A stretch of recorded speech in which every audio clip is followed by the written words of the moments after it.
Hi, I'm Lawrence Bergstrom, registered osteopath of over 25 years experience, a former NHS osteopath for 10 years and an advanced trained non-surgical spinal decompression specialist.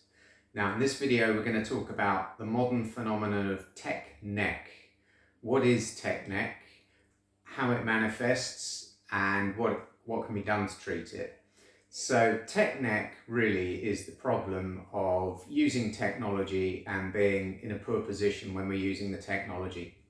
So one of the things that we tend to do, particularly with modern phones and laptops and computers, is we sit for long periods of time with our chin down towards our chest. Okay, now the design of our neck and our spine was such that we weren't supposed to be in this position for long periods of time. And as a consequence of that, we can suffer symptoms, and those symptoms can vary from nerve pain down an arm, neck pain, shoulder pain, lower back pain, headaches, and so on. So how does this manifest? Well, the researchers believe that for every degree that your head juts forwards beyond its optimal position, it increases the downward pressure on the neck in a gravity sense by up to 10 pounds. Now the head weighs approximately 10 pounds, so if you imagine that every time your head goes forwards another degree, that's increasing exponentially. So that's starting to put significant load on your neck and the structures that are involved in holding you upright. So if we use our model here, what we have here is a vertebrae, another vertebrae and a disc in between. So these are the bones within your neck and in your whole spine.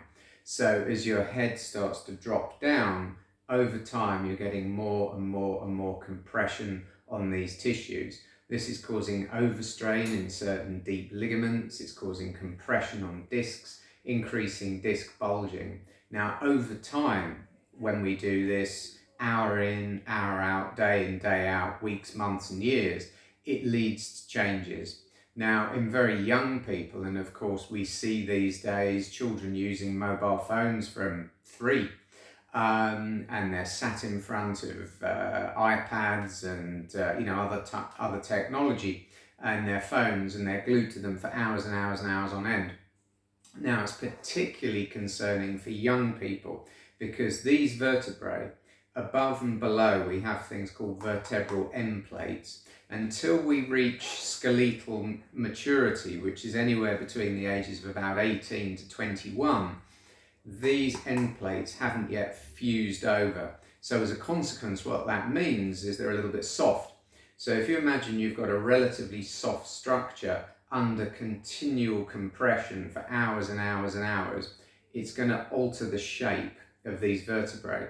Now that's very significant because by the time you're 21, if you've already started to create change in your spine, it's lifelong. That's not going to change. So then as you go through your 20s, your 30s, your 40s and so on, inevitably you're going to end up with problems because you've got compression on these discs, you've got uneven wear and tear on joints, and then that will manifest as you get older to the point where, in the future you find that you're in the hands of osteopaths and chiropractors and physiotherapists, other manual therapists. Maybe you're getting to the point now where you've even got to go and see an orthopedic consultant, maybe have injections and so on because you're in a lot of pain a lot of the time, or you're having to take a lot of medication. So what can be done about it? Well, number one, if you're a parent, you want to make sure your children are not having too much screen time. You want to make sure they're sat well upright and their head isn't jutting forwards.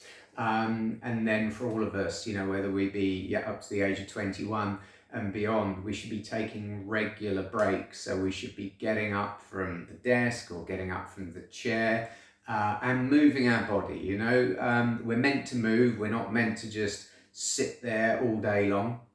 It's very important for other processes as well, blood flow and oxygenation and lymphatic flow and so on. So, we should be moving around. Also, if you're using your phone, don't look at it like this. Hold it up here. you're actually, you're creating a little bit of tension on your biceps, so you're actually toning your arms a little bit. So, hold the phone here or put it on something where you can sit and relax and look at it. But, when we're doing this for long periods of time, it becomes an issue. And we see a lot of patients in our clinic that have reached the point now where these discs in the spine, they're degenerate, they're bulging badly, they're compressing nerves, which is causing pain down an arm. They're getting neck pain, and it can lead to low back pain as well, because the spine is a system. If you have a problem in your neck for long enough, there's every reason that it can start to affect you further down. So you can almost end up with two problems for the price of one, so to speak. That you've got a primary problem in your neck, and then you've got a secondary problem developing in your lumbar spine or in your mid-thoracic spine, because your posture is very, very poor. As you become weaker, as the muscles become weaker, being in a poor posture becomes the norm for you, and sitting yourself back upright becomes harder and harder to do. So posture is really important, whether you go to the gym or you don't. There are people that go to the gym regularly, they still have a poor posture. So awareness of your posture is number one. If you exercise, if you swim, if you lift weights, if you do Tai Chi, yoga, whatever the activity, that's all great for you. But posture is really important, because you can go to the gym for an hour, work out, build good muscle, get strong in some ways, and then you slouch in a chair all day. So there's no way that 3 or 4 hours in the gym a week is going to counterbalance you slouching in a chair all week. So number one, posture. Get up, move around a lot, and also move your head and neck. It's meant to. We start to, as time goes on, we drive up to a junction, we're having to move our upper body because we can't move our head and neck so well, because we can't see over our shoulder, because we've lost healthy range of motion in the neck. So periodically look over one shoulder slowly, hold that for a good 15-20 seconds, come back to the center, see if you can look a little bit further, come back to center, do it again, and then 3 times on the other side.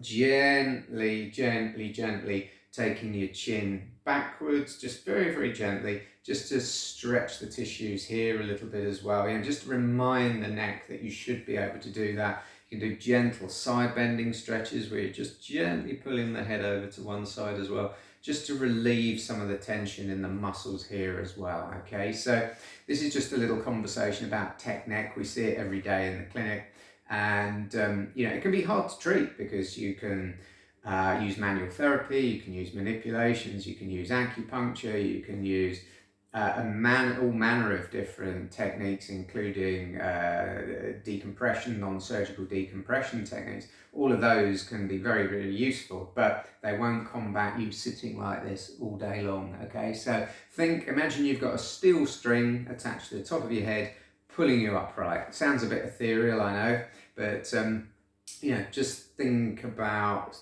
standing tall and sitting tall. It's more standing and sitting tall than it is shoulders back, chest out. Okay, hope you found this interesting. So make sure you sit and stand tall. Okay, thank you.